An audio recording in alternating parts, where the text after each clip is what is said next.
Yo, what's good, everybody? You're watching the Awesemo Fantasy Football Channel, and today we are talking running back tiers. Very important subject matter getting into today. I'm Dave Loughran. Hit me up on the Twitters at Loughy_D. It's LOUGHY_D. Joined, as always, by Matt Gajewski at Matt_Gajewski on Twitter. Going through each and every tier today, breaking all of them down, not just talking about tiers in general, but where you should be targeting players and how you should be formulating your draft strategies around these tiers. So, Matt, what's going on, brother?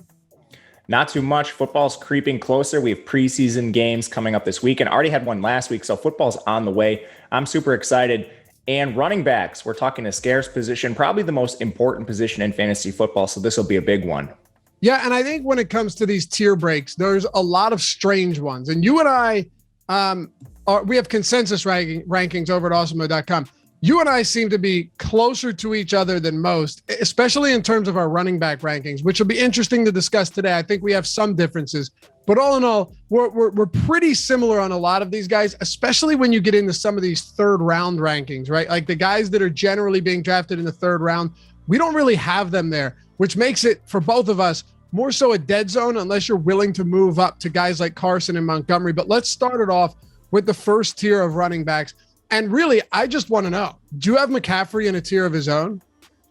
I don't. I kind of just include him at the top of that tier. If you wanted to split it up in tiers, I think you can, because he's clearly the number one pick. If you end up lucky enough to get that pick, just take McCaffrey. He's the easy play. He's live for 1,000 receiving yards on top of probably another 1,000 on the ground, which he showed in 2019, where he had the second best fantasy season a running back's ever had.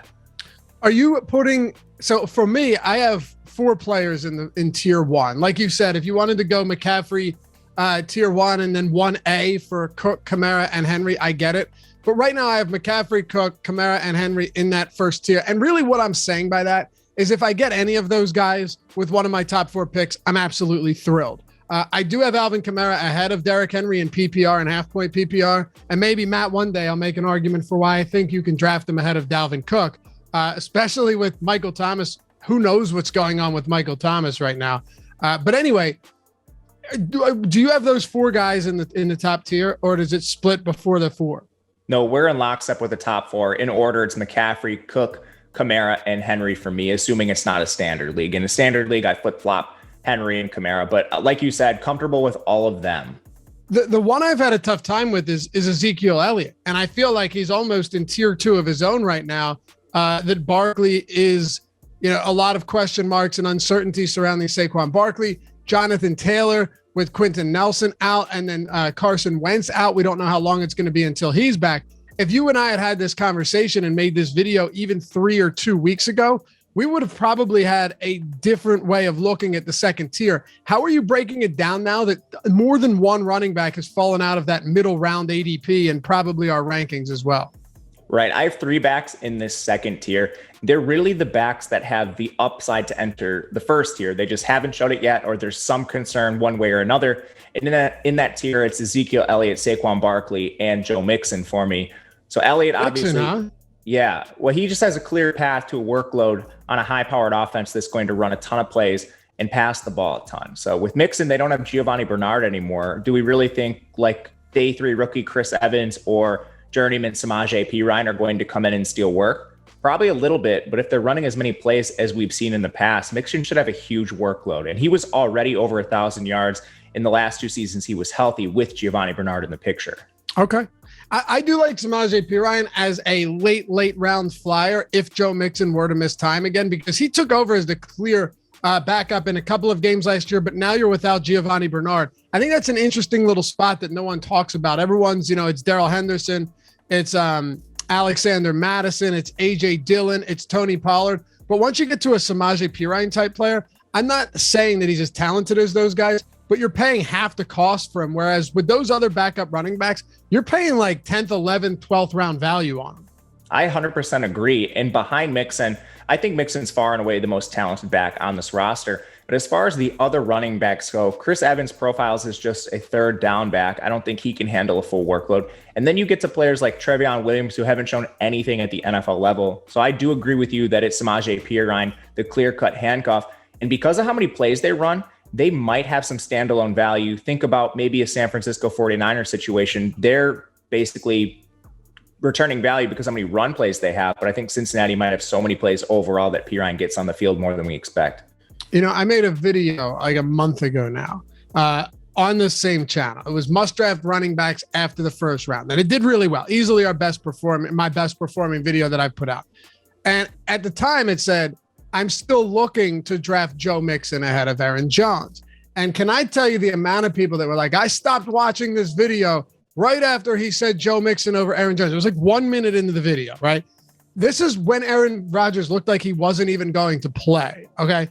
And it's by many, not I won't even say, not even close to by most, but by a lot of people, Matt, they just could not grasp even the fact that Aaron Rodgers was looking like he was unlikely to play. Remember, at a time, you had a huge sports book, a huge Vegas book, pull all of the NFC North markets because of speculation that Aaron Rodgers was going to retire. We had no idea what his situation was, but it is interesting to me that you still right now, and I would imagine not by a ton, have Joe Mixon ahead of Aaron Jones in your rankings. So what does that next tier look like?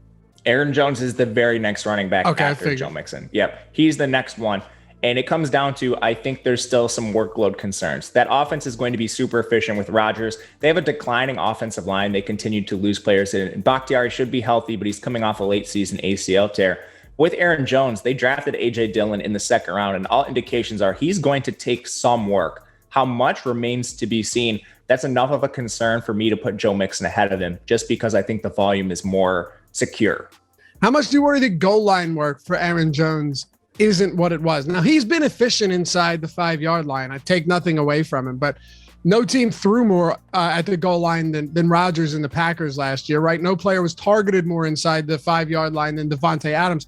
Does that continue this year? Maybe not, but there is still a little bit of risk there. And I still like Aaron Jones a lot. He's consistent. But how much of that combined with the fact that Dillon could get goal line work, or just having LaFleur go with series of players where Jones gets a couple series to himself, how much of that plays into it? That's 100% the reason why he's in that second tier. The second tier of backs is basically highly efficient players that have some sort of workload concern. And if there were an injury to a backup or something, they'd likely vault into the top 5. So that's the case with Aaron Jones. That's the case with like an Austin Eckler, who's a little bit undersized and has split a workload throughout his career. Even Jonathan Taylor, who is going to cede pass game work to Nyheim Hines. That's why they're in this third tier, because their workload is not as secure without an injury. All right. So we're through all of what would mostly be considered the first round running backs. Maybe Aaron Jones bubbling the first, but that's fine. Once you get to this next tier, and I still think there are some incredible backs here. After this tier breaks down, we're going to start seeing a couple of guys. Well, I got one more that I like, and I have them above a lot of guys at their current ADP. But guys like Nick Chubb, and who a month ago was being drafted in the middle first round on Underdog Fantasy. Antonio Gibson, Jonathan Taylor, Najee Harris, and then one of my favorite guys coming into this year, Clyde Edwards-Helaire. I think some second round running backs have legitimate RB1. I'm not saying the RB1, but RB1 status or potential going into this season. But then you're going after that to more safer plays with some upside, but maybe not guys that can jump into that top 5, 6, 7, 8 at their position. I agree with you. This tier, I think, is still fairly secure. When you're coming out of the first 2 rounds, I think you want at least one back in this tier, if not 2. And I think that just depends on where you draft. If you end up with a top 5 pick and you can secure a McCaffrey or a Dalvin Cook, I'm more than comfortable doubling down on one of these guys, maybe taking a Clyde Edwards-Helaire in the second. But at the very least, because of how much of a drop-off there is after this tier, I think you got to get at least one of these guys.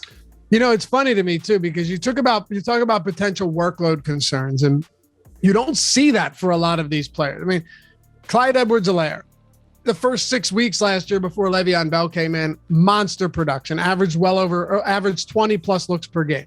Najee Harris, you don't draft him in the first round to not use the hell out of him both on the ground and through the air. Like, these guys definitely have that. I don't have any concerns, and maybe you do about Edwards-Helaire. I don't know. But even like Antonio Gibson, Do we see Antonio Gibson get involved more in the passing game this year? Is he a potential 20 look or 20 touch per game guy? Are there any players in here that you have concerns with their workload? Clyde Edwards-Helaire, I don't really have that many concerns with his workload. He was used around the goal line. Now, he wasn't efficient. I think that's more variance than anything. He was used in the pass game, which we've seen going back to college, and he was used on the ground. And like you mentioned, before that Le'Veon Bell signing, he was basically a 3-down back for this team. Now will be competing with Darrell Williams and whatever Jerick McKinnon has left. Towards the end of this tier, I think there are some workload concerns with some backs. Antonio Gibson hadn't really seen that pass game work, even though he played receiver in college at Memphis. All indications from camp are that he's playing in hurry up. He's playing more on third downs and in 2-minute drill. I think he'll see a larger workload in the pass game, and he's somebody I'll be looking to bump up if these reports continue. Somebody I'll be looking to bump down in this tier is Myles Sanders. I initially had Myles Sanders ranked above Antonio Gibson, but reports coming out of Philly are that he is splitting first team work with Boston Scott, which is really interesting considering they drafted Kenneth Gainwell and they signed Kerryon Johnson, but it's still Boston Scott running ahead of them. And Myles Sanders, with his injury history, I think some of the splits in the workload make some sense, but that's where I'm at with the bottom half of this tier. Okay, so that's interesting because my next tier is not J.K. Dobbins. It's not DeAndre Swift. Depending on where you're drafting or what ADP you're looking at, that would be the tier that comes up immediately after this in the third round. To me, that ADP range is a dead zone. And especially now you've got DeAndre. I felt this way before this, but Swift dealing with a hamstring injury, severity unknown, and Jamal Williams and Campbell clearly wants to use him. I still love Dobbins' efficiency. I think he'll be good, but I'm not willing to take him where he's being drafted right now. The next tier for me comes into guys like Carson and Montgomery and Myles Sanders. That's pretty much where I have these three guys in a tier of their own. And then it drops off. I suppose, no, he would be in the next one as well. Yeah, it's really Carson, Montgomery, and Sanders here for me that I like quite a bit if you're going into this late third round looking for a running back, even early fourth. I mean, Myles Sanders in some spots, Matt, has seen, and obviously these reports of him splitting work with Boston Scott, which I still think might be a bit overblown. I can't imagine that the most talented back by far on the roster isn't going to still get the majority of work. Sanders has dropped to 51. 51 outside of the fourth round in a lot of areas. It's crazy to me that some of these guys have fallen as far as they have, but Swift and Dobbins are still going well ahead of Carson, Montgomery, and Sanders. Yeah, I'm with you. I think Sanders is at the back end of this tier right now. Again, we need to see what happens on the field. We'll see Philly play a preseason game coming up here shortly, and hopefully that gives us a little indication what they think this split is. But I'm with you. There is a big drop-off after these backs. Once you get to players like DeAndre Swift, who are in timeshares and have concerns with their overall offense, that's where I think there's the clear delineation between these backs. So I think at the very least, you want to pick up one back like Myles Sanders, if not someone better. Because after that, though, you get into these tiers, and I'll have you run through them. This is after you get through. I would consider Mike Davis the cheapest 3-down back you can get before you get into a bunch of speculative guys and you get into a bunch of question marks. But the issue I have now is Mike Davis that guy, or does D'Onta Foreman make an impact here and actually steal enough work to where we should be downgrading Davis outside of a tier that probably includes guys like, he might be in a tier of his own, really. But where are you at on Davis and that tier above? I think you could put Davis and Gaskin in a little mini tier. I think so too. There's workload concerns with them, but maybe Josh Jacobs, or would you put Jacobs below both of them still? I have Jacobs slightly below. I don't think there's any way Jacobs sees 3-down work just because he's not used in the pass game, and he wasn't used in the pass game even before they signed Kenyon Drake. For sure. But with Gaskin and Davis, they have a path to 3-down workload. They're just players that don't really have a ton invested in them. Davis has one good year with Carolina. He wasn't even supposed to be the starter that year behind McCaffrey. And then Myles Gaskin, there's basically nothing invested in him down in Miami. They signed Malcolm Brown. Perhaps he takes some work away. Right now, I think those are very unsecure 3-down backs and why they should be evaluated differently than the players like Sanders and Carson above them. Of those players right now, who do you like the most? Say you're into a spot, right, and you've miscalculated, and maybe this is what you're looking to do. You really have no running back depth at this point. do you just keep waiting and then take a ton of shots later? Or are you willing to grab one of these guys right here? I think if they fall a little bit, I'm willing to grab them. Certainly not at or above ADP right now. I'm a little bit below Gaskin and Mike Davis. And it's not because I'm lower on them in the position group as a whole, but like you said, this is sort of where that running back drop off begins. And I would rather take an elite receiver. Like even later than this, you can get receivers like Odell Beckham. Some of these studs I'm looking to target in the mid rounds. I guess it's actually fair to say that Gaskin might be the cheapest 3-down back. I think Malcolm Brown could steal some opportunity, steal some work, but they didn't draft a running back until the 7th round, Matt. And that was one of the questions that everyone was looking for. Will they draft a running back? Myles Gaskin averaged 19.7 looks per game in the 8 games he started beginning in week 3, the games where he was really getting a lot of opportunities. And he was averaging 4.5 targets per game. He was getting double-digit carries every week. They're kind of an upstart offense. I was down on Myles Gaskin a little bit, but as I see his ADP continue to decline, it does make me a little bit more intrigued by him. I mean, he's going in the middle to late 6th round right now. It feels like if you can get a guy there that was the starter last year, they didn't really bring in anyone of real significance. That maybe Myles Gaskin in the mid to late 6th round or even lower in some spots could give us a decent floor. I think you like this backfield because it's cheap. And I mean, it's pretty easy to corner the backfield overall. You could take Malcolm Brown with your last round pick, and then you haven't really invested a ton in the Miami backfield, assuming we're talking season long, not best ball. You wouldn't want to do this in best ball. But then you're attaching yourself to an offense that's very much on the rise. They continued to invest in their offensive line last year at the 1st round pick. They take Liam Eichenberg this year. And then you just have all of the receivers and Tua Tagovailoa in his 2nd season now under new offensive coordinators. They have co-offensive coordinators this year. But I think you just want pieces of this offense. And if you can get Gaskin in the 6th round and then corner the backfield by taking Malcolm Brown in your final pick, I think that's worthwhile. Hey, if you guys like these videos, hit that subscribe button. And of course, the thumbs up as well. If you want to know when new ones drop, we do about 1 to 2 every day, sometimes 1, because we don't want to bombard you with notifications. But hit that notification bell as we gear up for the regular season and real drafting season about to begin. I mean, a lot of us diehards have been drafting for a long time, and you might argue that that's not a good idea, but it's fun. Anyway, you're going to start seeing a ton of great content you already have here on the channel. But with drafting season right around the corner, hopefully we can get you prepared. We can get you prepared. You don't need to look anywhere else. So hit that subscribe and thumbs up if you haven't done so yet. And of course, check out our Awesemo odds channel. If you like sports betting, if you're into that, well, obviously there's no other place to be, because as week 1 rolls around, we're going to have so much stuff. We already do, but week 1 of the NFL season and the college football season rapidly approaching. Got some amazing bets over there and some strategy as well on the Awesemo odds channel. All right, Matt, this is where I think we start to get dicey. You get into the Jacobs range, Javonte Williams range, Kareem Hunt, Trey Sermon, these type of players. Where do you draw? Oh, I'm sorry. And Travis Etienne, of course. Where do you draw the line here of these guys I just don't like, or, you know what, at this tier, I'm okay in this range, but I don't want to draft them where they're being drafted now. Where are you at on these guys once it gets to these timeshare backs or backups who we're hoping take over the starting job? I think there's a couple players you could look at, and there's really some traits I'm looking for in these backs. One, they need to be able to handle a full down workload in the event of injury, really give you that upside. And then I think they need some standalone value, some sort of workload without that. So that way you could maybe use them as a flex. I think the best options in this range are going to be Kareem Hunt and the San Francisco backs, Mostert and Trey Sermon, because they already have roles within their offense when the full backfield is healthy. And then, if Nick Chubb were to go down with an injury, or if Mostert or Trey Sermon were to go down with an injury, that workload would become massive. And I'm particularly interested in San Francisco because they're the cheapest.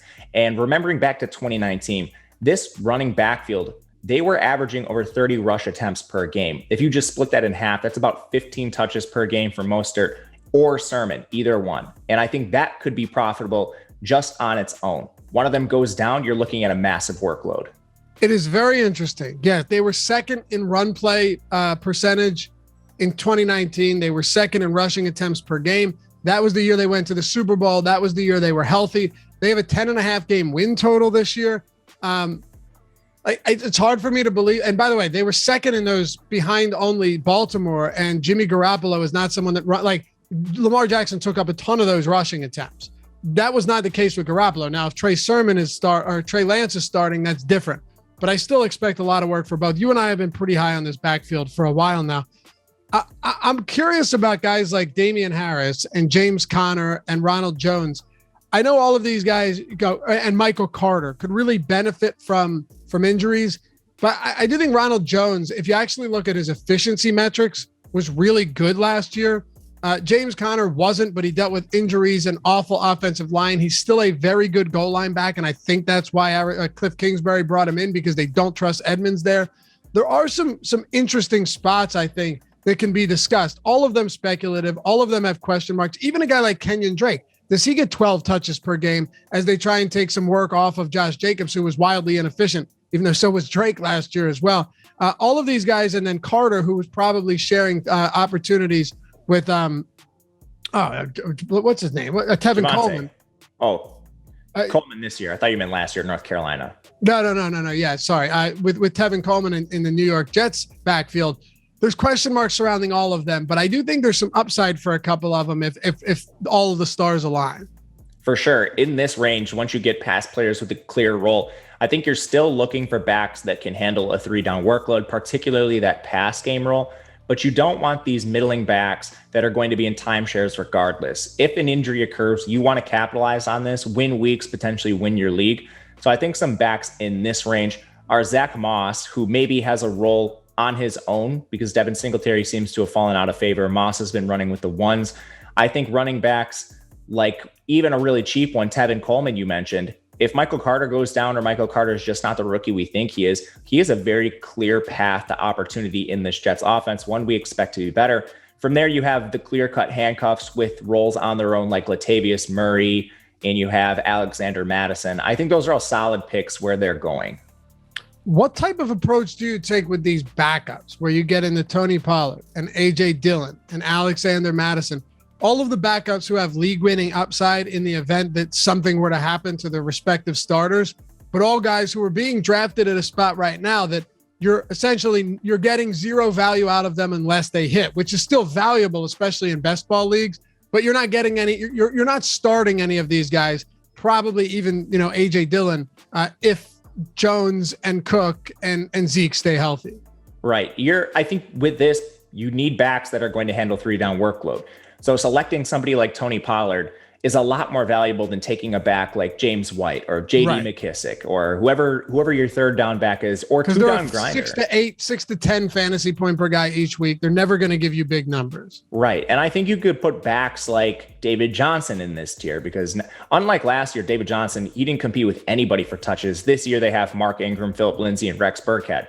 I don't think there's any way he sees the same workload. So even though he is technically the running back one there, do you want a timeshare back on the worst offense in football? He's all the way down at running back 45 for me. There's just basically no chance I ever draft him. So I think like all the tiers above, you need paths to 3-down workload. With these backs, the path isn't as clear. It basically requires an injury, but it's still there. The Colts closed out practice today with Sam Ehlinger working as Indy's starting quarterback. That's good. I think that's good for fantasy because Eason can't run, and Ehlinger at least is a dual threat quarterback. He's probably, if you're trying to compare him to someone in the current NFL, a poor man's Jalen Hurts.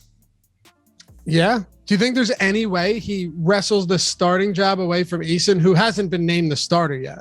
For sure. Eason's a day 3 pick. The only reason he is an edge, I think, is because he's been with the offense longer. All right, Matt, last question before we head out of here. And remember, oddshopper.com. You're not going to find a better and more free, because it's entirely free, place to shop around all of the odds you're looking for, whether it's player props, whether it's team player futures, doesn't matter, whatever you want. Of course, game lines, totals, spreads, you name it, everything over there. Shop from all of the available books that you have in your area and find the best odds, because that's how you can sustainably win and be a profitable sports bettor. You can track your bets, you can set up notifications, and of course, some insane offers going around at all of these books trying to steal away your business from the competition, because the boom is very much in progress. Oddshopper.com. Check that out today. All right, Matt, last thing. Of all of the running backs we haven't hit on, all the way down in the draft. Is there one guy not named Tevin Coleman that you think could be a viable late round selection that could get enough work to be in starting lineups, whether it's due to injury or whether it's due to him being better than whoever the incumbent starter is? Because, man, there's so many speculative wide receiver shots that you can take, so many darts you can throw. But once you get late in the draft, running back really thins out. You had to take away Tevin Coleman from. You already named him. The answer can be no. No, I don't think there's anyone that's really live to take away the starting job. In the event of injury, I think there's a couple names we should be monitoring. And down this far in the draft, I'm kind of just looking at the high-powered offenses. So if you want to grab a guy like Darrell Williams with your last pick, or a Xavier Jones, who's the presumed handcuff to Darrell in LA right now, I'm not 100% sure that he'll get this job. It's kind of a preseason battle. But again, that's a high-powered attachment to an LA Rams offense. Xavier Jones, I think, is worthwhile going super late. But basically looking at paths to 3-down work with injury in those high-powered offenses. I'll give you an 11th, 12th round guy too. Not really following my own rules here, but Latavius Murray is just somebody that always gets a lot of work. And when thrust into a position where he has to be the number one, can absolutely put up monstrous numbers. In the 2 games Kamara missed in 2019, small sample, I get it. But he was far and away the RB1 in both weeks. So that doesn't say much outside of the fact that he can be efficient if Kamara goes down. So one to consider there. And he actually has some utility in deep leagues as a flex player, as a bye week guy, because, well, he's actually a decent running back. Matt, that'll do it for us. We'll come back here and do wide receiver tiers for the next one. Any final thoughts on these tiers as we work through all of them from top to bottom? I think you just need to be cognizant of how these tiers fit in with other positions. Running back is scarce, so make sure you land at least one running back, I think, in the top 3 rounds. And if you only land one, you need to be picking your spots strategically throughout the draft. But it's an important position. Use these tiers to your advantage. Thanks for watching. As always, guys, hit that thumbs up, subscribe to the channel. We will see you back here for the next one right here on the Awesemo Fantasy Football channel. Peace.